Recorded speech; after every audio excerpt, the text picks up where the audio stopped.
our mind when we found this big tree.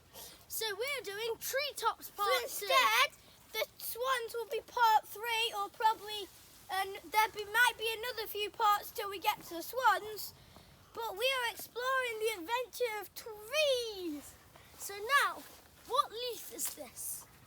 Is it birch, ash, or beech? Oh, maple. It's beech. Beech. Beech is a very common leaf that's usually on most trees. Well, it's So very look much out for commonly them on beach trees. wherever you are. Very common to And find we are actually looking at a view of the river over there. Yeah. And right now, we want to ask you to subscribe. Or like, or follow. But remember to subscribe to Kevin Ninja. And please enjoy part 3. And we love this episode because we will be telling you a secret.